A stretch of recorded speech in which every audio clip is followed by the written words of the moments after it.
And we're live here on Facebook, YouTube, and Twitter. What's up, guys? Nick Script on the P2W Fantasy Podcast.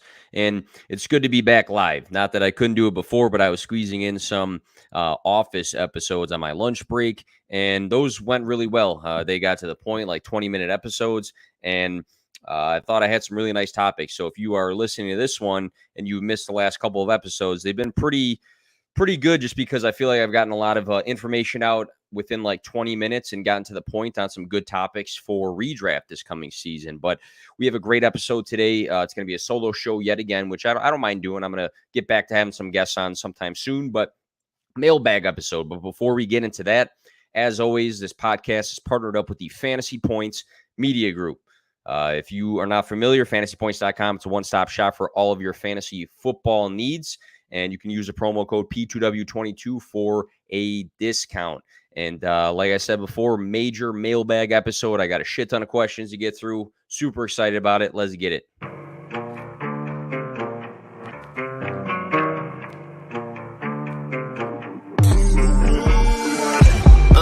Play to win, no fear to give. I feel but I can't forgive. I go all in this time, yeah, I won't regret. I'll pick the best on trip, they don't understand. I play to win, yeah, I play to win. I play to win, yeah, play to win. I play to win, oh, play to win. I play to win, yeah, play to win. I play to win.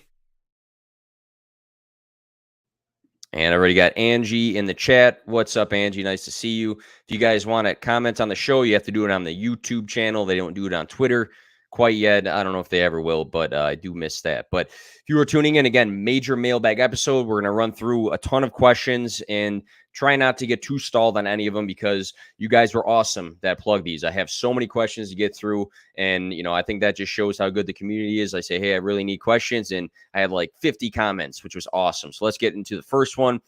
From my buddy Kevin at DuBois_22.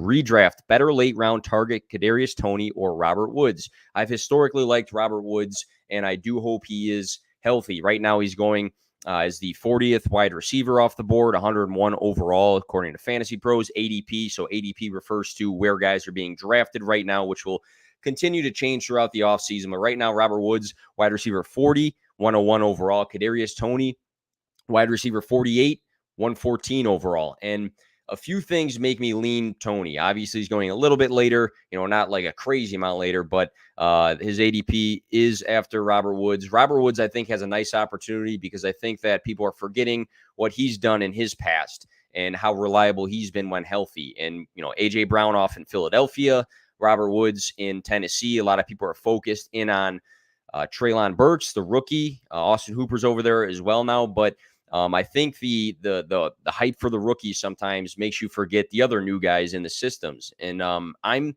pretty excited about Robert Woods here. My one concern, though, is if he's going to be 100% week 1 or week 2. What's his status? I've seen great camp videos of him running through the ladders, putting in the work. I just am not 100% confident he's going to be 100% week 1.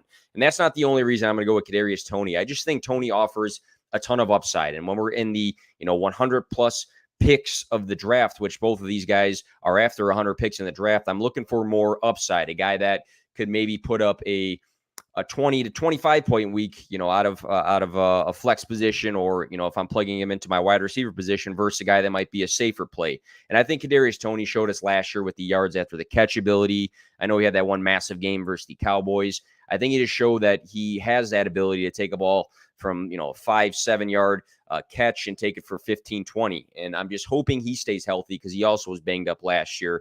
But I think he's got a nice chance to be the Giants wide receiver 1, and a guy who's got a ton of upside and is going to be used creatively, being that Giants wide receiver 1. That's appealing to me. And just knowing that, maybe he's going to have those weeks of 8 points, but I think he can also give us those weeks of 20+ points, which if I flex Toney, I feel like that gives my team a little bit more of a boost than maybe a safer play in 12 points out of Robert Woods. But I do hope Woods is healthy. That's going to be the big asterisk for me. But I'm going to go Toney, who's one of my sleepers of this season. Next on the list, at FF Chalupa Batman, redraft. Do you prefer to go tight end early to get one of the top tight ends, or wait and go late? When you go late, which tight ends are you targeting? And if you haven't checked out my last episode, go check that out. Again, like 18 minutes of me talking tight ends. And I talked about Travis Kelce and Mark Andrews, who I'm not telling you to fade at all. I think they're great picks. I think they give your team a nice anchor at that position because they are very different. They're tier 1 guys in comparison to other tight ends. But the one thing to keep in mind is where they are going in drafts. Kelsey's going around 14th overall, Andrews 24th overall. So that's 2 guys going the top 25 picks. So Kelsey went ahead of guys in my home league draft this past week, and guys like Swift and Diggs. He went number 12, which I won't argue that maybe he should go number 12, but I think that I would rather take a guy like Swift, take a guy like Diggs, and then address the tight end position afterwards at some degree. Andrews went ahead of Saquon Barkley. He also went ahead of Diggs, Deebo Samuel, Lamb, Aaron Jones. And I can see myself taking these guys early on, and I think that is a decent strategy. But I also see, like, if I take this tight end, I'm pivoting away from another guy that I think is going to be a solid pick for my team that I'm very high on. I'm very high on Swift. I'm very high on Diggs, Barkley, CeeDee Lamb, Aaron Jones. So I've been pivoting from my strategy perspective. Pitts is that next guy for me. It's Kelsey and Andrews for me in tier 1, and then Kyle Pitts in tier 2 by himself. And I think Kyle Pitts is just due for a massive season of targets. He's a wide receiver playing tight end. There's question marks with him and Marcus Mariota, but we know that Marcus Mariota has had a history of using his tight ends to a high level. A lot of people have brought up Delaney Walker. Pitts is going 34th overall, so about 10 spots after Andrews, and Kelsey's going at 14. So if I don't go Pitts, I think my next guy is Dalton Schultz, which, again, I've talked about this on my last episode. Dalton Schultz, pick 62. If I don't go to him, then I'm going to pivot Zach Ertz, pick 94, or pivot to Cole Kmet at 124. I whiffed in my home league this past weekend, and I really would have liked one of those guys, but they went earlier than expected. So I kind of tried to play the board, and I went late. I think I got Irv Smith and Austin Hooper late, which are guys that could have some decent, have a decent 2022. But I think the fact that guys like Pitts, Schultz, Ertz, and Kmet, they go a little bit, later than each other, but I think they have a very high opportunity for a consistent role in their offense, maybe being the second, or, with Pitts in Pitts' defense, maybe the first option in the offense. But guys like Schultz and Ertz and Kmet, right now, to me, with guys, not really in the picture that can take that second spot in target share, I like tight ends that can have a high target share in their offense because that gives me some more consistency on a weekly basis. And I don't want to chase the touchdowns for the tight end position. Next, at Norton 0723, in what order are you ranking DJ Moore, Michael Pittman, Deontay Johnson, Terry McLaurin, and Cortland Sutton for redraft? So I can break down all these guys right now, but for the sake of having so many questions, I'll just give you where I had them in my draft guide, which is still floating out there. Sold a ton of copies. That was a massive success. I put so many hours into it, 86 pages. Loved it. But this is how I ranked them. I ranked Pittman and Deontay pretty much back-to-back. I had Pittman above Deontay, but they were back-to-back. DJ Moore was right after those guys as well. So these 3 guys were stacked right outside of the top 12, just like that. Pittman, Deontay, DJ Moore. So same tier. They were in the same tier. I had Waddle at the very end of that tier. So tiers are good because let's say I wanted Pittman. Somebody took Pittman early, then I can pivot and take Deontay. This is what happened in my home league draft this past weekend. I wanted Pittman. I wanted Deontay. They both went. DJ Moore fell to me. I took DJ Moore. He was in the same tier, so it made sense to go and grab him. Then I got Terry McLaurin a couple spots down in a different tier. I have Terry McLaurin in a tier with Brandon Cooks and DK Metcalf and Hollywood Brown and Mike Williams. And then I have Sutton in the tier afterwards. So that's how I would rank those guys. Pittman, Deontay, DJ, all in the same tier. Terry McLaurin in a tier right afterwards. Sutton in a tier after Terry. It's a lot of tiers and Terrys all together there. But that's how I currently have them ranked. But again, we have many weeks until the season, so things will change. At Rewind CEO, what are we doing with the Bears wide receivers in Dynasty? And he gave me a wink with this. So I obviously I'm a Bears fan, and I'm not a big fan of the wide receiver room, but Darnell Mooney went in the 6th in the home league draft that I just had this past weekend, which was awesome. His ADP is 63rd, wide receiver 27. So that's redraft, Dynasty. I look at Darnell Mooney, and obviously he's going to have a massive target share. Look at his target share this past season, and his demand of a role on his team is going to be even more this coming season with guys like Byron Pringle and Velus Jones Jr. and N'Keal Harry all together in their own like random who's going to be the number 2 wide receiver guy sort of issue that the Bears have. Could that be impacted in Dynasty? There is a chance. I think they're going to have some decent money going into 2023. You got a lot of guys that are going to be free agents. I talked about Deontay Johnson. I'd love Deontay Johnson to be a Bear one day. He's going to be a free agent. Will they make a big move like that? Do they get a high draft pick after this year? And, I'm speaking great things into existence. Do they, somehow get JSN from Ohio State? Who knows? So there is the opportunity for his massive target share to be impacted by both free agency and added rookies in the future. But it's not like you have to pay a premium price for him to go and acquire him, or he's a must sell right now because he is the team's wide receiver 1. And then tomorrow as in next season, he might be the number 2 on the team. So, in a home Chicago league that I'm in, the price might be different, but I'm holding Mooney. And I'm also just kind of, if I'm not in a home Chicago league, I might be testing the waters in my league to see, what the other manager might value Mooney as, because I feel like everybody likes Mooney, but I don't think people like him enough to put this premium stamp on him right now, even though he should have a nice season as the Bears wide receiver 1 and one of the only true targets on that team. So if I have him, I'm not looking to, panic sell because he might not be the guy next year. But there's always, the leagues where he's just like a middle flex sort of wide receiver on another manager's team that has a lot of depth at that position. So that's kind of my quick answer on the Bears wide receivers. I didn't mention anybody else in Dynasty because I have no interest in anybody else in Dynasty. I don't see a point in targeting anybody else in that offense for the wide receiver position. I like Mooney. I like Kenneth. That's pretty much it for pass catchers. Next, at J Carr and a bunch of numbers, 229-68-382. Did I overpay trading Tyreek Hill for Jalen Hurts?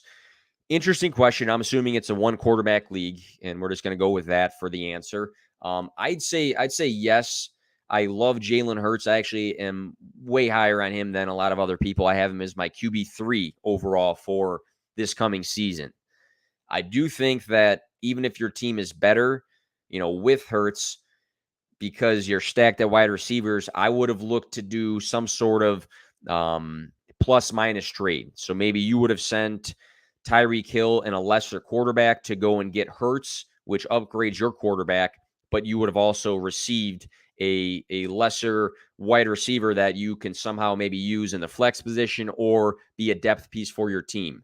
So I'm all for that. If you have a stud running back and you are targeting a stud wide receiver, it doesn't always have to be straight up. Maybe you have a stud running back and an okay wide receiver, and you go and trade it for a stud wide receiver and an okay running back, and both of your teams get better at the end of the day. That's the focus always, your team getting better. And maybe this guy's team did get better with this trade, but I feel like you might have missed out on a little bit of value in a 1 quarterback league. Superflex, whole different story, but I'm going to assume this is a 1 quarterback league. At Cavalier Sports, better keepers, pick 3. Bateman as the 11th round pick, Mooney as a 14th, Sammy Watkins as an 8th, Dawson Knox as a 16th, Goddard as a 5th PPR. So he's got a lot of guys he's juggling right there.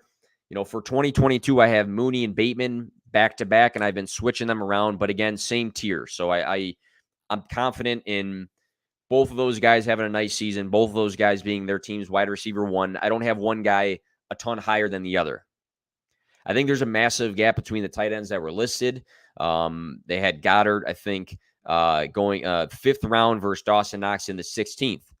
And even if I do have Dallas Goedert above Dawson Knox, which I believe I do, I think that difference of 11 rounds is a too big of a difference for me to take Goddard, even though I do have him higher than Knox. And I know there's some, pun intended, knocks on Dawson Knox with maybe not getting consistent targets and being a little bit touchdown dependent. But if we see both of these guys as top 12 guys and maybe closer to like the 10 range for both of them than the 1 range, then I don't think an 11-round difference is worth it to keep Goddard. And I wouldn't keep 2 tight ends in this sort of situation where you need to pick 3. Then you pick your 1 tight end and you move on. I have zero interest in Sammy Watkins or having both of the tight ends. So I'm going to go Mooney, Bateman, Knox. Next one on the list, Burnsy 24. Another keeper answer, which I like because we're getting close to the time. If you are in a keeper league, you have to start making those decisions. Maybe your commissioner is asking everybody to lock in their keepers right now so the league knows. So I do like these questions. I actually just made a huge trade in a keeper league. I traded Jonathan Taylor for Justin Jefferson. And I got some pushback for it, but I was stacked up at running backs. That guy was stacked up at wide receivers. I thought it would make my team better for the long run, just having my wide receiver one in redraft and dynasty, along with the two running backs that I probably will be keeping. But he has keeper league that takes up round drafted in max 3 years. You can only have a guy for 3 years. My fourth and final slot, Renfrow, 17th round. Trey Lance, 14th round. Kyler, 1 more year, 9th round. Can only pick one QB. Can only pick one. It's a 1 QB league. So this is interesting because, I'm not as high on Renfrow this season, and I still think he's going to be solid. But I think that the difference between Renfrow this year versus last year is, he capitalized on not having a lot of other guys taking up targets in that system, and he was a guy you would start in your wide receiver slot. And I'm not out on Renfrow this year, but I'd say he, to me, transitions with hopefully a healthy Waller and Devonte Adams from a wide receiver starter on your team to a flex. And I wouldn't mind flexing Renfrow at all, but that kind of changes things for valuation. But I will say that 17th round is not the biggest investment. Trey Lance versus Kyler. So Kyler is going in the 9th, Trey Lance in the 14th. He's only got 1 more year of Kyler. I do think, though, that 5-round difference and also having that 3-year potential of Trey Lance, to me, is pretty intriguing. So even if I do have Kyler ahead of Trey Lance, if you miss out on not taking Trey Lance in the season that he is looking to break out in, then I think you kind of miss out on maybe somebody else snagging Trey Lance. Now you just lost a quarterback because you are on your final year of Kyler, and you might have to scramble and have a quarterback for the next 3 years that is a lesser quarterback than Trey Lance and Kyler Murray. So I'm in for a Trey Lance potential breakout season. And I think if you don't keep Trey Lance, you're not going to get him for the next 3 years because I think somebody else is going to pick him up and potentially keep him if he does break out, where, you only might have had the 1 year of Kyler Murray. So I'm going to lean Trey Lance in this situation, especially with the round difference impacted in that. At Call Me Steve 07. Who is your 6th round or later must roster player? The guy you want to have on 100% of your teams. And I try not to talk about the same guys over and over again, but at the same time, I have to think to myself that my takes are not always seen by whoever my audience is. So maybe I talk a lot about DeAndre Swift on an episode, and I think to myself, all right, I already talked about him last week. I can't talk about him for a couple weeks. But if you as a listener didn't hear me talk about Swift, then you missed out on my takes on Swift, who's not my guy, obviously, here, just my example. But I'm going to go Elijah Moore. I am super high on Elijah Moore. I think a lot of people, when they say, hey, tie an analyst to Elijah Moore, I might be one of those guys for some people that comes to mind. Obviously, balled out with 4 different Jets quarterbacks last season. And again, say that again, 4 different Jets quarterbacks. Weeks 9 through 13, he was the wide receiver 2 overall for those 5 weeks. He averaged 20.1 fantasy points. So if you expand that to the duration of the season, where would this guy be going in redraft right now? I mean, even with Garrett Wilson, a first-round draft pick coming in, you'd say, Elijah Moore was amazing last season. It sucked that he got hurt because he was just absolutely killing it. He was scoring touchdowns. He was having big yardage days. He was demanding a lot of targets. So I do think him and Garrett Wilson could be a great duo. I like Elijah, who I thought had a bit of a better prospect profile. His final season at Ole Miss, I think he averaged like 10 catches a game, just went crazy. I do like Garrett Wilson. He was a first-round draft pick, and, and Elijah Moore was an early second round. But I think for 2022 specifically, Elijah Moore is going to be the one. If you want to argue that Garrett Wilson will turn into the one, fair. But I think Elijah Moore balling out last season was not a fluke for 5 weeks. And we can say certain guys were injured and other guys were out of the system, but I love the prospect profile. I was all into him at the beginning of the season. I had the jersey before the season started. He balled out. He was amazing, and I think he has that true potential to be the Jets wide receiver 1 in this coming season. A lot of it's going to be leaning on Zach Wilson, though. At Cali King 49er17 asks, is there a Washington player in the backfield worth the investment at their current ADP and redraft? So a lot of people, including myself, have been a bit out on Antonio Gibson, even though he has been a top 12 running back for fantasy the last 2 seasons, because it just seems like nothing gets better for his situation. J.D. Mckissick came back. They drafted Brian Robinson, who Rivera seems to like. You question the receiving upside. You question the goal line work. He's going as the running back 19 right now, 37th overall. I think that a lot of people are continuing to be out, more and more out on Antonio Gibson. So I will say, if in my draft, Antonio Gibson, his ADP is running back 19. If he is like the running back 24 in my draft, I'm going to go and grab him. The more he falls, I'll take it, because I said this the other day on Twitter. Because you say you are out on a player, it doesn't always mean that you will not draft them at all. It just means typically that you are out on a certain price, like Debo, for instance. And I could be 100% wrong about this come the season, but I've been out on Debo just because I don't value him as my wide receiver 6. But if he fell to wide receiver 13 or something in my draft, 100% I'm going to take Debo. If he fell to, wide receiver 10, I would also consider taking Debo. But I just don't like the price. But as guys fall beyond their price, then you should be smart and take them. So if everybody hates Gibson, but he falls in your draft too far, you need to, capitalize on your board. Brian Robinson, not super into, maybe a handcuff. He's going as the running back 66. So if he's your last round pick or something like that, depending on the depth of your league, maybe he's a handcuff. I'm not super into him having, standalone value with Gibson healthy. I do like J.D. Mckissick, though. Running back 45 for his ADP, 128th player off the board. 27 games the last 2 seasons played. 10 of those games, he's had 16-plus fantasy points. So I'll say that again about J.D. Mckissick, who not a lot of people talk about a lot. I think I might drop a video on him tomorrow. J.D. Mckissick, 27 games played the last 2 seasons. In 10 out of those 27 games, he had 16, not 10, 16-plus fantasy points. So J.D. Mckissick has been a guy who I think he's averaged the last 2 seasons about 4.55. I looked it up earlier and I didn't write it down, but 4.55 catches per game. He is used heavily in the passing game. He came back to Washington. He didn't go to Buffalo because I think he knows his role in that offense, and I think he probably was not promised, but on the same page with the staff about, hey, my role will continue to be what it's been. And again, when a guy is having all these games of 16-plus fantasy points the last 2 seasons, that's a standalone flex player. So I do like McKissick, especially if he's going over 120 picks in a draft. I think he's a guy to consider that not a lot of people feel is a sexy running back because he's not a workhorse and he's not a guy that's going to run a ton. But PPR leagues, I'm looking for those guys that have the pass catching upside because they do very well for fantasy. At Chuck C60153816. What's the most you'd give up for the 2023 101? Bijan Robinson. So that's what everybody as of today is projecting is the 101 pick, the running back out of Texas, who had 1,127 rushing yards, 11 touchdowns, 26 catches for 295 receiving yards, and 4 touchdowns this past season. Supposed to be like the next Saquon Barkley level prospect.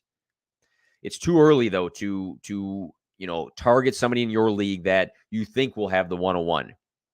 The person that you think will have the 101 might surprise the league, might make some trades that makes their team a contender or makes their team a playoff team. And now who you thought was the worst team in your league becomes a team that is competitive. And now you thought they had the 101 and it turns into the 107 or something like that. So I think you need to reevaluate values closer to, the middle to the end of your season. Maybe that's when you start targeting, hey, this guy might be the 101 pick on our league. There's no way that he is going to make playoffs and he's one of the bottom teams. And then you have to kind of see at that point where are values, because if certain guys were supposed to be very good for the season and they turn out to not be, then we know for sure that the values change and what's worth what. So I know it's almost like a cop-out answer, but at the same time, don't target who you think is going to be your team's worst player is going to have the 101 because things change pretty often when it comes to how guys perform. And you'll have guys in your league that their team looks very good as the season starts, and then they have a bunch of injuries. Maybe they become like the 103 when they were supposed to win the league that year. So I wouldn't look into it too early to trade for that. And also, values are going to change by the time you do target that 101. So not a cop-out answer entirely, but that's kind of my perspective. Ain't done yet asked Rex Grossman or Kyle Orton. Didn't take a ton of notes on this one. I looked at their career averages, and they actually, I think it was like leaning Orton, but that was like a big Bears debate back in the day because I think what happened with that? Something along the lines of Kyle Orton took over when Rex Grossman was hurt, took him to the playoffs, and then they sat him for Rex Grossman. So it was a big debate back in the day, but Jacob was a Broncos fan, and I think Orton was a Bronco. At Dynasty Fam _pod. Which side do you want? 12-team, super flex, 3 running back, 3 wide receiver, 3 flex, Burrow plus KW3. So that's Kenneth Walker the third, Ken Walker the third, running back, a rookie running back for Seattle, or Justin Herbert and Robert Woods. And this is pretty tough because I feel like if you break it down, I like Justin Herbert more than Joe Burrow in Dynasty.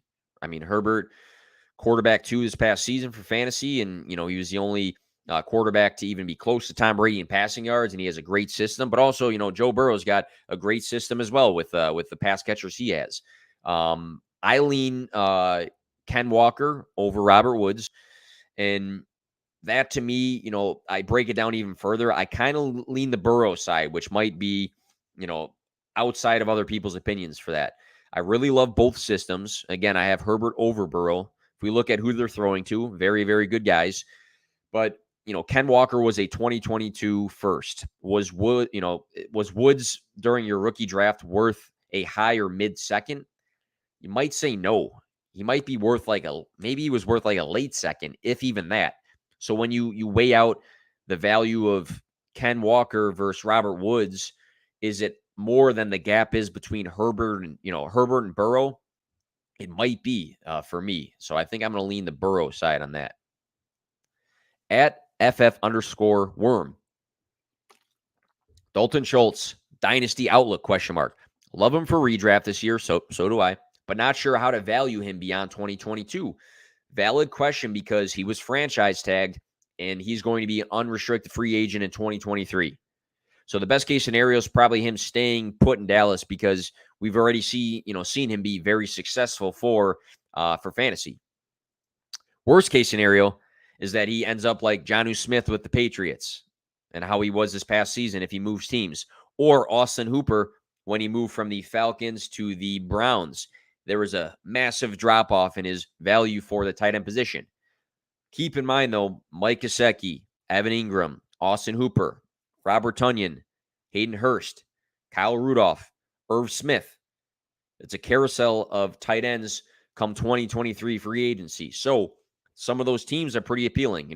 If Schultz does not get the bag with the Cowboys, does he take Gesicki's spot in Miami? Maybe you say you don't like that because of the 2 pass catchers they already have.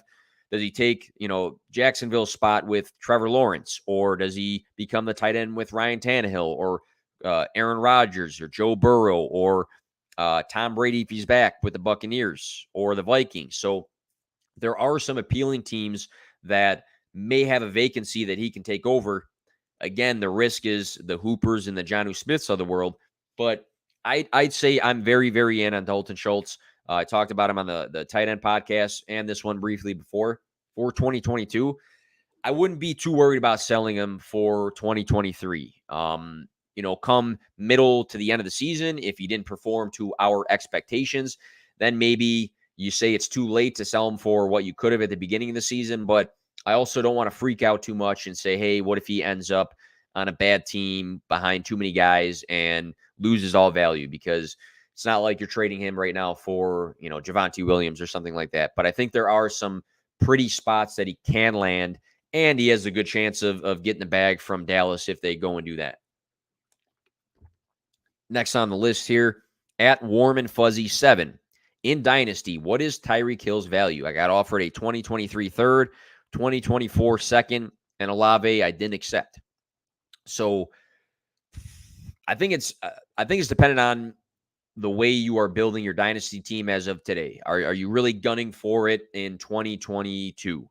Are you somewhere in the middle? Like you think you got a shot at playoffs, which sometimes the guys that just barely make the playoffs end up winning the league. Are you rebuilding? So there's a lot of things to keep in mind for him. Keep Trade Cut, the website. They have a nice tool on there for trades, and they say that he was worth the 102 pick in 2022. They say that he's worth Travis Etienne. They say that he's worth Austin Eckler. They say that he's worth DJ Moore.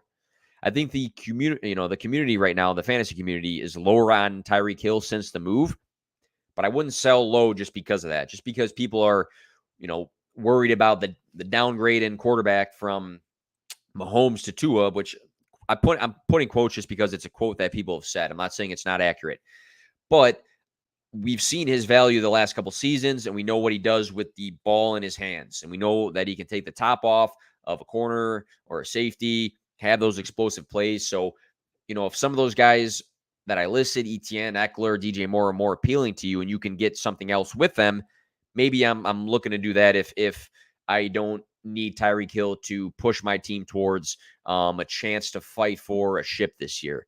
But I also want you to keep in mind that I wouldn't sell him for the low just because of some buzz about the change in the situation. I know that 2024s were listed, and some people are even trading 2025s. I get a little weary on that because I feel like you're just like throwing darts for too far out in the future. Sometimes it's worth it at the end of the day, but I'd rather do it with a middle of the ground guy than somebody that's probably pretty elite for the position. All right. At Austin Thomas, would you rather be wanted or needed? I wanted to throw that on there. I thought it was an interesting question. Real quick, you can be wanted but not needed. You can be needed but not wanted. Usually when you want something, it's a choice. When you need something, it's not always a choice. So I think the need part would be the one I go to. At MJE Johnson 8, starting a dynasty team, never done before. What's your best advice for brand new to it? Cheers, bro. You can go on a whole rant. I was on the Fantasy Points live stream with Scott Barrett, and we were talking Dynasty, I think, with TJ Calkins and some Dynasty strategy. And I'll just throw out a couple small points because this can be an entire podcast episode on this. Find consistent sources you can trust for advice, whether it's rankings, a website, a person. Consistent sources, though. So, if it's a person, somebody that's consistently putting content out there with a big why for it. We can all say buy Josh Palmer in Dynasty, but if we don't say why, then it's maybe not always the best advice. So find people or sites or rankings that you trust and that you find some consistency with.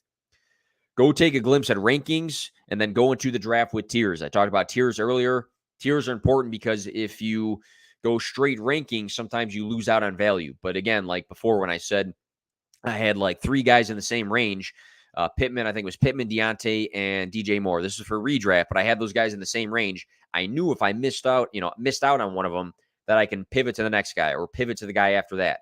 And then if I missed out on all 3, then maybe I wait and address a different position. So think about, looking at some rankings, use those rankings, but you don't have to live and die by somebody else's rankings. Kind of think with, how you view those rankings and also, your own perspective, but then go into these drafts with tiers.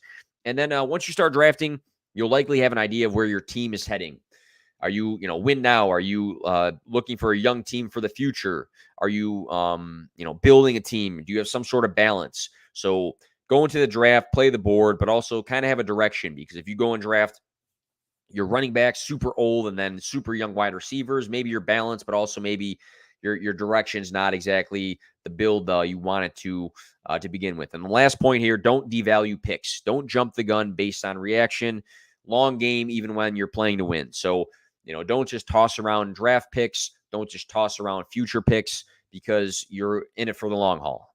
Don't jump the gun when somebody has a bad week because it's Dynasty. And if you overreact and you sell for the low, you might regret it later. I did that last year in a league with Jamar Chase. It was one of my biggest fantasy mistakes. I jumped the gun on Jamar Chase, sold him for way too low, and I completely regretted it. But it was a learning point for me. And we're all learning through fantasy, even people that look into it too much like myself. At Jimmy Lingle, which quarterback has a better chance with a solid 2022 season keeping his job, Davis Mills or Jared Goff? Good question. So Davis Mills, if you look at some of his games last season, he was throwing the ball over 300 yards. He had a good connection with Brandon Cooks. He looked good, and he earned himself this role for this season. And maybe some will say Mills has this role because they're banking on one of the top-tier quarterbacks in this, Stroud or Bryce. One of these top-tier quarterbacks in the coming draft. But I think he just earned himself a role. But I'm going to lean Jared Goff, who I've always been higher on than a lot of other people. Some of my buddies kind of give me shit about it. But Jared Goff, if you look at the system he has around him, Davis Mills has Brandon Cooks and a bunch of sleepers. John Mechie, prayers up to him. I hope he comes back and absolutely kills it. But he's not going to play this season. Nico Collins, I have him as a sleeper. I think he's a good late round guy, but he's a sleeper. Brevin Jordan is a sleeper tight end. Brandon Cooks is a stud. So you got to look at that system and say, hey, is he set up to be super successful? I don't know. Jared Goff, we've seen have plenty of good fantasy seasons in the past, being like a top 15 guy. And, did he live up to expectations with the Rams? No. And they moved on and they won a Super Bowl. So they did the right thing. But I look at his system, DeAndre Swift, TJ Hawkinson, running back, tight end. Then we look at the wide receivers, Amon-Ra St. Brown, Jameson Williams, DJ Chark. So I think that Goff is set up better to be more successful. I also think that the Lions will win a lot more games than the Texans this year. I think the Lions are a team that are going to be an NFL sleeper because I feel like they were in so many games last season. It was a bunch of tight games. They weren't getting blown out every game, and everybody looks at the Lions like they're like garbage. But I think they tied the Steelers. They pulled off some upsets, and they were in a lot of games. So I think the Lions have a good chance of winning more games than the Texans. And both guys probably have their jobs on the line. But I think Jared Goff has a little bit more of a track record and a little bit more of a cushion of a system. So I'm going to lean Jared Goff with this. At 58, W King Podcast. Who has the better 2022? Worst? ? PPR. Mixon, Najee, Zeke. So we'll run through this pretty quick on just how I have them ranked. I have Najee in my second tier with Swift, Cook, and Eckler. So I have Swift, Cook, and Eckler and Najee, and it's in my draft guide who is ranked where, but I have those guys in the same tier. And they're in tier 2. I believe it was Taylor and McCaffrey in tier 1. Then I had Swift, Najee, Cook, Eckler in tier 2. Tier 3, I had Joe Mixon with Derrick Henry. And then Zeke, I had closer to 20 than I had to 12. So that's kind of how I rank them going into the season. Najee, Mixon, Zeke. Mr. Scampers. At _ Mr. Scampers. But for real, how are you viewing the New England wide receivers this year individually? Who is the target hog? Who is the touchdown vulture? And who is just done? Also, if you had a whole one in Dynasty, who is it? So let's just talk about redraft here. So Jacoby Myers is being drafted the highest at wide receiver 54. Devonte Parker at wide receiver 58. Kendrick Bourne at wide receiver 79. They do have Tyquan Thornton, and Aguilar as well, but I'm not going to talk about those guys for redraft. I do like Parker more than most people. He's a sleeper for me because we've seen a big Parker season in the past. 2019, I know it wasn't yesterday, wasn't that, it also wasn't that long ago, but 2019, he was the wide receiver 13. He averaged 15 fantasy points per game, number 4 in receiving yards, number 5 in deep targets, number 5 in air yards, number 3 in total touchdowns. 3 of his 9 games in 2021, he was a top 20 wide receiver, weeks 1 through 17. So he just was a top 20 wide receiver a handful of times this past season. He was banged up. He was getting targets, though. But we've also seen the upside of Devonte Parker in the categories of points per game, receiving yards, deep targets and air yards, and touchdowns. So we've seen a lot of good out of Devonte Parker. The big thing is that he's got to stay healthy. And somebody mentioned on Twitter one time, well, like, oh, I've been watching him and, I don't like him because of certain things. But fantasy focused here, we've seen him this past season have top 20 weeks. We've seen him this past season be in 2019, be a top almost 12 wide receiver overall and average 15 fantasy points. So we've seen some good things out of Devonte Parker, and they traded for him. When you go and trade for a guy, they didn't spend a lot, but when you go and trade for a guy, that shows your intention that you want that person on your team. I think there's a chance that he could be max wide receiver 1, Devonte Parker. I think there's a chance he can see 90 to 100 targets. Should he be valued at wide receiver 58 if those things are all true? Probably not. I also like Kendrick Bourne at his price because I think he has some sneaky upside that we saw last season, and his price is wide receiver 79. This past season, though, he had 3 weeks of 20-plus fantasy points. Major upside there in the touchdown department. He was number 16 in yards after the catch with 400. He was number 9 in juke rate, player profilers, evaded tackles per reception. Jacoby Myers, had 866 receiving yards on a lot more targets than Kendrick Bourne, who had 800 receiving yards. Jacoby Myers had 9 rushing yards, though, and Kendrick Bourne had 125 rushing yards. I think people forget that this guy is used in that aspect of the game sometimes, and he's killing camp right now. So I think he's a guy that has some upside to the flex position just because we saw it last season with Mac Jones, who is now going into year 2. He's super cheap. So I like Devonte Parker and I like Kendrick Bourne. Jacoby Myers, I'm out on just because I don't see the upside in Jacoby Myers. He has too many low targeted games. I think he had like 9 games under 50 receiving yards this past season. At FF Nomad 13, who has the best year and worst year among Devonta, Judy, Ayuk, and Renfrow? So I have Judy above everybody else. Judy's one of my guys going into the season. He's with Russell Wilson, the best quarterback he's ever played with. I believe in Jerry Judy's ability with the ball in his hands. I believe in the route running. I think he needs to stay healthy. That is important, but he's got a true chance to be Russell Wilson's wide receiver 1. And I'm not anti-Sutton. I think that Sutton might lead the team in receiving yards, but I think Judy's going to lead the team in fantasy points and targets. So I'm all in on Jerry Judy this year. Renfrow, Devonta, and Ayuk, I think they're all very similar to me. I think Devonta, you might say, is the wide receiver 2 in his offense. Is he the second or third option? Is Goddard going to have games with more targets than Devonta Smith? I'm not sure, but A.J. Brown is boosting him. Ayuk, is he like the third option in his offense with Kittle and Debo? We've seen big games out of him. Renfrow was awesome last season, but is he like the third option in his offense? So there's a lot of asterisks to these guys. You can weigh out their quarterbacks. You can weigh out what their target share is going to be like. You can weigh out their receiving yards. But I'll just say that I got those guys in a very similar outlook right now. And I have Jerry Judy well above those guys. So not trying to cop out of that answer, but I don't feel that any of those guys are far ahead of the other ones right now. I think I ranked Ayuk, to be honest, the latest of the group. But at WJ Bennett _Lee, should I grab both Rashad Penny and Kenneth Walker? Penny's only downside seems to be health issues, but spending my 7th and 8th picks on 2 backs in the same offense feels steep, and I agree to that.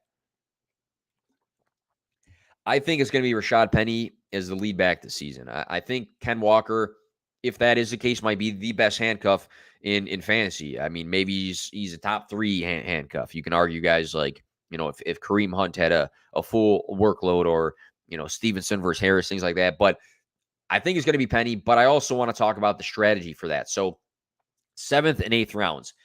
In my home league this past weekend, I went 7th round Elijah Moore, 8th round Rashad Penny. Now, if I went 7th round Ken Walker, 8th round Rashad Penny, I'm not playing them both on a weekly basis ever. Even if they both have decent weeks, and even if they both have some sort of standalone value, I'm never going to play both of those guys.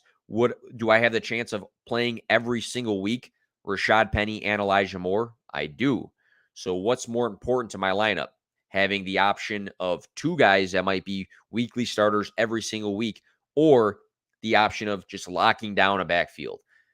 You're never going to play both guys. You might end up playing, anybody you take in the 7th and 8th round versus, taking 2 guys that are going to be the starter and the backup. So I'm going to go with don't do that, just because I think you are capping the ceiling of your starting lineup on a weekly basis.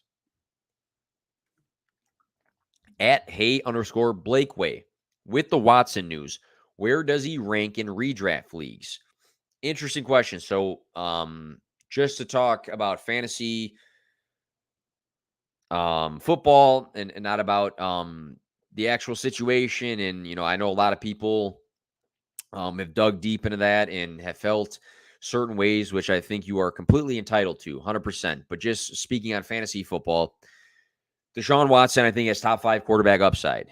The issue is he's going to be out for 6 weeks. It's not 100%, but that's what it's looking like right now.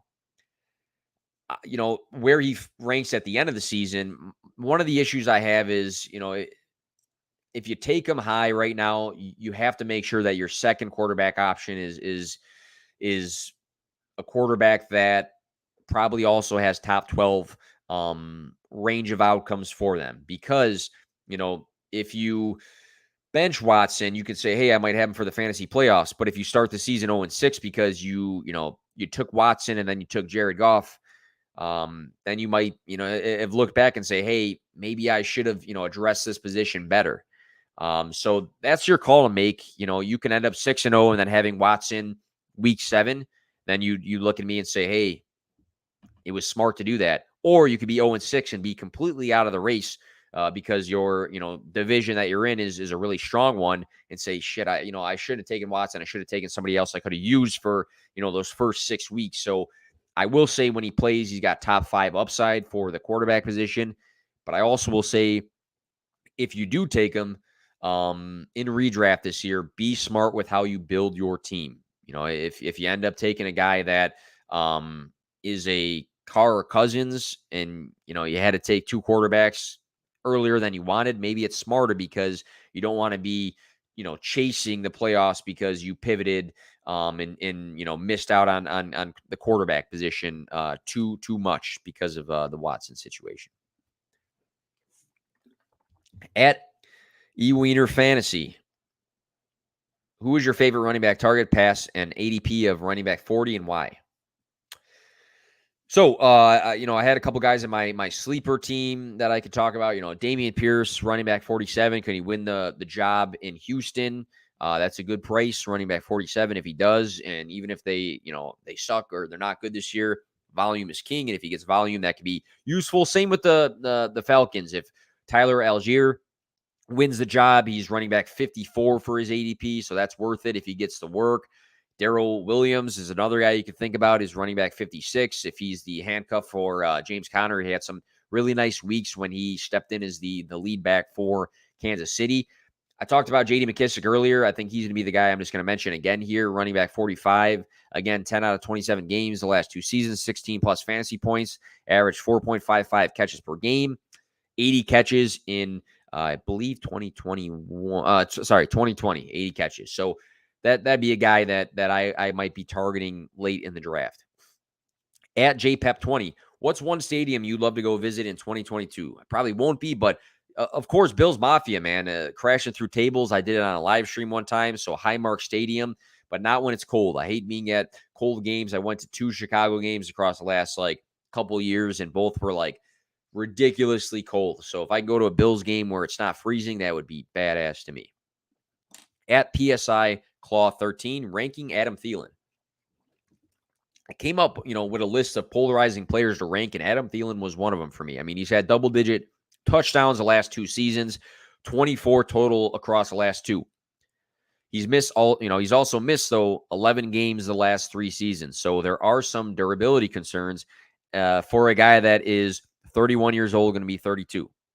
He is getting the OC, so the offensive coordinator from the Rams, and we saw how they operated for the fantasy world, for real-life football. Justin Jefferson is my wide receiver 1, redraft and dynasty. Thielen's got wide receiver 28 ADP. I had him, I think, around 30 when I did some early rankings before. It could be a big whiff for me just because we've seen Adam Thielen score a lot of touchdowns and be very fantasy relevant.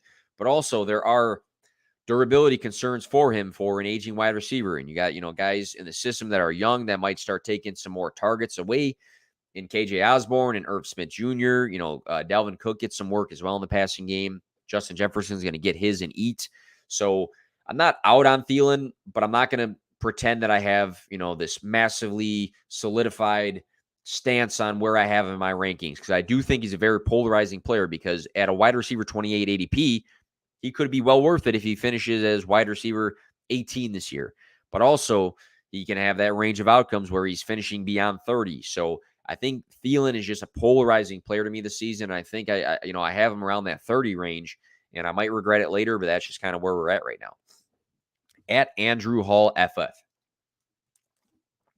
I'm getting like hot mouth over it. Can Pittman be a top 5 wide receiver in Dynasty? I love Pittman for this coming season. We saw a nice jump from him from his rookie to sophomore season. Wide receiver 21 overall finish for fantasy. Top 20 weeks for the position this past season. Specifically looking at weeks 5 through 9, he averaged 19 fantasy points. He was the wide receiver 3 during that stretch. I know we're nitpicking a sample size, but we've seen him have a very good set of weeks, which shows that he could continue to have that in his 3rd season. Number 15 in receptions, number 16 in receiving yards, and number 14 in red zone targets. That's all good signs for a young wide receiver. He was also solid on his routes. He finished 3rd in total route wins from Player Profiler. A lot of positive notes despite being number 44 in catchable target rate from Carson Wentz, which is terrible. So catchable target rate, I think, is important. And having an upgrade to the quarterback position is intriguing to me with Matt Ryan. 25.7% for Pittman's 2021 target share. Is that going to change a ton? I don't think so. We're looking at Paris Campbell having a good camp. We're looking at rookie Alec Pierce is trying to step up. I think those guys will eat into each other's target share versus Michael Pittman's with Matt Ryan. Is this Matt Ryan's new Julio Jones? I'm not saying Michael Pittman Jr. is Julio Jones, but is he Matt Ryan's new wide receiver 1? We've seen plenty of years of Matt Ryan supporting very fantasy relevant wide receivers with Jones and Calvin Ridley, and again, not comparing those two guys, but I'm all in on Michael Pittman having a major breakout this season. I was, teeter-tottering him and T. Higgins as my wide receiver 12. I gave that to T. Higgins, and I have Michael Pittman Jr. as my wide receiver 13 for the year. But, wide receiver 5 is very hard because there's a lot of guys that we're probably putting ahead of him in Dynasty. But I will say, if he does have a major year, let's say he finishes inside the top 10 for fantasy. Let's say he has this massive breakout year with Matt Ryan. He gets all these red zone looks. He has touchdown upside. He's getting a massive target share, and he finishes like the wide receiver 7. Will people start flirting with that top 5? There's the potential for it. So I think this year is going to be a big year for Pittman, and I think that he is one of those guys that wherever we have him for Dynasty right now, he has the chance to have a big jump in rankings following this season. So top 5 is pretty tough. But if he has the year that we think he should have, who knows where we are going to rank him following the year. He had 5-2-1 juice. After Chase and JJ, who was the wide receiver 3 in Dynasty? So people might say Cooper Kupp. I don't know if I'm going to lean that just because of, the long term with his age. You can argue that, though. You can say, well, he's going to help me win my league, so I'm going to put him there, which is fair. I'll probably lean like CeeDee Lamb, who is, almost 7 years younger than Cooper Kupp. But again, a very telling year for wide receivers in Dynasty. You got Lamb with no Amari Cooper, A.J. Brown with Jalen Hurts now. How is that going to look? Jalen Waddle with Tyreek Hill. How is that going to look? Hill with Tua, Hill with Waddle. How are we going to rank those guys in Dynasty? We just talked about Pittman with Matt Ryan. We got the DK situation. He just got the bag. DJ Moore with Baker. How is that going to look? There's a lot of guys that have a really big season for what their Dynasty outlook is going to look like. So you can probably, put a bunch of guys in that range of like 3 to 7 and say, here's my argument for these guys being this wide receiver in Dynasty, and make a good argument for it. So if I had to pick somebody, I might lean CeeDee Lamb right now, but CeeDee Lamb, this is a big, I'm not going to say make it or break it year for him in Dynasty, but I think it's a big make it or break it in his Dynasty price and Dynasty value if he doesn't have the season we're expecting out of him, being Dak's number 1 target on a team that is not going to have Michael Gallup for some time and does not have Amari Cooper anymore. At C1T1C, 1ZEN _ 1NSANE. So it looks like citizen _ insane almost. Also at GRNDADMRL Sean asks, they both had questions relating to both CMC and Saquon. So I just want to touch on those guys really quick here. 2019, Christian McCaffrey scored 471.2 fantasy points to Lamar Jackson's 421.7 fantasy points in Lamar Jackson's MVP season. The next player scored 374.6, just showing how crazy of a season those guys had. The next running back after McCaffrey's 471.2 fantasy points had 314.8. 2018, Saquon across the full season, weeks 1 through, I believe, 17, scored 385.8 fantasy points. He edged CMC by 0.3. So he had the most fantasy points during that season for the running back position. Saquon Barkley had 2 seasons above 1,000 rushing yards, 1 season with 91 receptions. CMC had 2 seasons above 1,000 yards rushing, 2 seasons over 100 yards.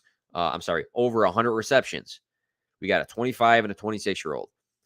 A lot of people have been pushing them as players they are out on because of so many injuries the last 2 seasons. Don't forget what they've done, though, because what these 2 guys have done for not just the fantasy world, for football in general, just shows the abilities that they have as both rushers and pass catchers. These guys are absolute studs at their positions.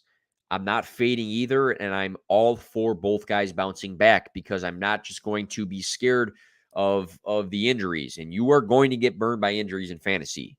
And you might want to follow trends of injuries and be out on guys. But when you've seen the ceiling of these guys, you can't.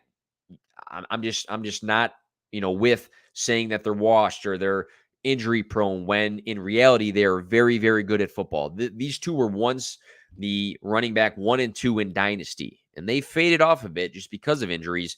But I am all for both of these guys. If I can have them both of my team somehow for this coming season, absolutely, I would be in for it. But I'm targeting both if I can. You can make the argument that McCaffrey is the 101 for 1 quarterback leagues for this coming season. You can make that argument.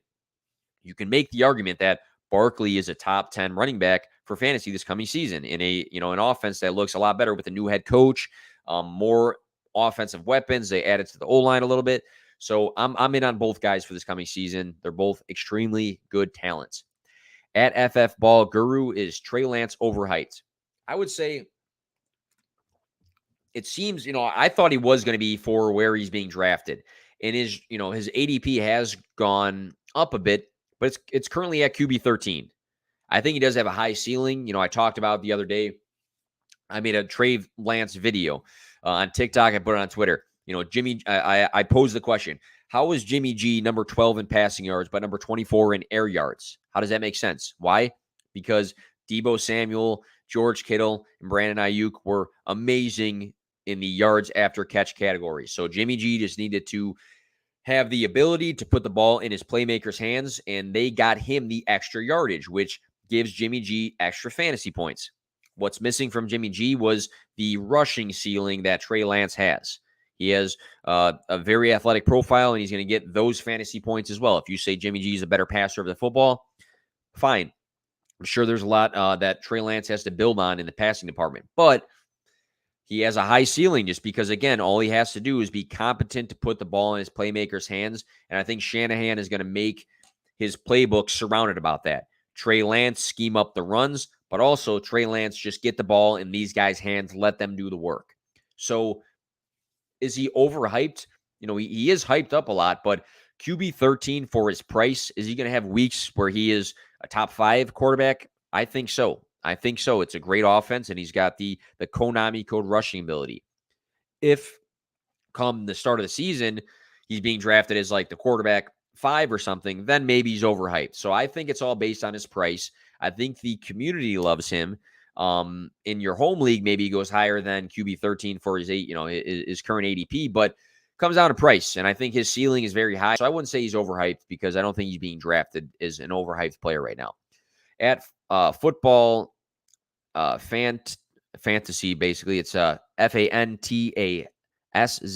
Darnell Mooney or Amon-Ra St. Brown, and why, let's just say for redraft, I think that, maybe you can argue their dynasty values are similar. I'm going to lean Mooney because I'm more confident in his target share and target ceiling in his offense. I think there's just more guys, and I'm not out on Amon-Ra St. Brown.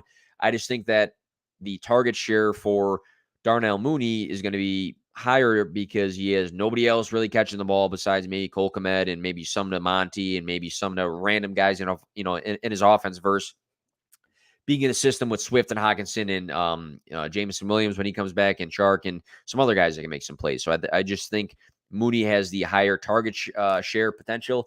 I'm sure many people probably have those guys in the same tier. At Ladarius_Brown, do you see Kyle Pitts finishing as a top 3 tight end in fantasy this season? He is my top 3 fantasy tight end. He is my number 3. So absolutely, yes. I have him in tier 2 alone behind Kelsey and Andrews, talked about earlier. Pitt's rookie season, he had the second most tight end receiving yards as a rookie ever with 1,026. He was number 2 in air yards, 1,110. Number 3 in deep targets. Number 7 in receptions. Number 7 in yards after the catch with 328. The case, Atlanta will be chasing games and throwing a ton. Number 2, Pitts could be the primary option and see 120-plus targets in his offense. Volume is king. Touchdowns might be the big question mark. We've seen Mariota, like I said before, with Delaney Walker in the past have really good fantasy seasons for Delaney Walker, who was his number 1 target in that offense. So touchdowns might be the question mark, but I think Pitts being more of a wide receiver than a tight end, Pitts having the opportunity to be the number 1 target in his offense and see 120, 130 targets, it's hard to go against a guy that's a freak athlete on a team that's probably going to be throwing the ball a ton. Got 2 more at Gemo the Icon. Bottled water, name brand or store brand.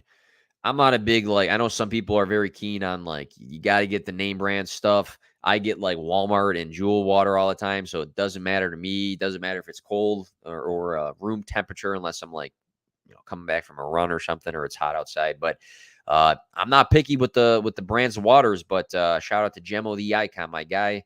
I like that question. And last question, at Lit Javi. What's a realistic trade return for Chase Claypool in a 12-team Dynasty PPR league? I'm not, huge into lateral trading, but if you prefer somebody that, has a similar price to Chase Claypool and has different qualities, I talked about Kadarius Toney earlier. Who would I prefer? I might prefer Toney. I'm not super high on Chase Claypool. If you really need a running back and you're in a pinch, can you trade Claypool for Kareem Hunt?